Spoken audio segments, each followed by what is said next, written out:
এই কচ্ছপটা বিলুপ্ত হয়ে যাচ্ছিল। এর আবাসস্থল হচ্ছে আপনারা অনেকে জানেন যে ভারত, বাংলাদেশ, মায়ানমার। এটা 2000 সাল IUCN ডিক্লার দিচ্ছে যে পৃথিবীতে কোথাও নাই, কিন্তু পরবর্তীতে বিভিন্ন জমিদার বাড়ি থেকে উদ্ধার করে আনে আমাদের করমজল সহ ভালো হলে এখানে প্রজননের কাজ শুরু হয়। বিগত 14 সালের থেকে করমজলের কাজ শুরু হয়। এখানে এই যে প্রজননগুলো করার ফলে বেশ কিছু বাচ্চা হয়েছে।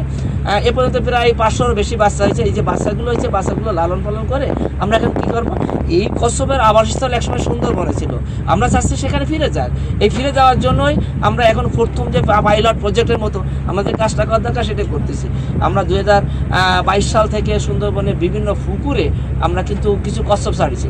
যেমন 22 সালে ছাড়িয়েছিলাম কোকিলমণি 20টা, পাটকুষ্টায় 10টা এবং দবিকিতে 10টা। এগুলো প্রোগ্রেস দেখেছি কেমন হয়। ফলে 23 সালে, 24 সালে, এই 25 সালেও আমরা আরও মানে এই 23টা ছাড়লাম। এটা আমাদের বিভিন্ন পুকুরে ছাড়া আছে। এ পর্যন্ত মোট 134টা কচ্ছপ আমাদের বিভিন্ন পুকুরে অবমুক্ত করা হয়েছে। ওই কচ্ছপগুলো প্রতিটা সিপস দেওয়া আছে, অর্থাৎ নাম্বার দেওয়া আছে। ওই নাম্বারে আমরা তাকে আইডেন্টিফাই করে আগে কতটুকু ছিল, সাইজ কেমন ছিল, ওয়েট কেমন ছিল, এটা আমরা আবার নতুন করে পরিমাপ করেছি। এখন দেখছি কতটুকু বাড়িছে।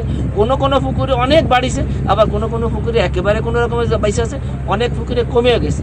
এটা হওয়ার কারণ কি, আমরা এটা মানে পরীক্ষা করতেছি যে সমস্ত পুকুরে ভালো খাবার আছে, অর্থাৎ বিভিন্ন শ্যাওলা বা যে ওদের খাবার উপযুক্ত আছে সেইগুলো হচ্ছে বাড়তেছে। যেখানে অল্প খাবার আছে সেখানে অল্প বাড়তেছে। আমরা চেষ্টা করছি এইভাবে যদি করতে করতে একসময় আমাদের বেশি হয়ে গেলে আমরা সুন্দরবনে ছেড়ে দেবো। তবে আপনাদের মাধ্যমে আমি জানাতে চাই যে আসলে এই যে থাকার দরকার আছে পৃথিবীতে যদি এই নেশার না থাকে একসময় পৃথিবী ধ্বংস হয়ে যাবে। আর বন্যপ্রাণী আমাদের পরিবেশের ভারসাম্য রক্ষা করে, সেগুলো রক্ষা করার দায়িত্ব আমাদের প্রত্যেকের। এই জন্য যদি কখনো কোনো কচ্ছপ বা এই ধরনের কোনো বন্যপ্রাণী আমাদের একান্ত প্রয়োজন না হয়, তাহলে না মারে, বরং তাদেরকে পরিবেশের সাথে খাপ খায় চলার সবাই সহযোগিতা করবেন।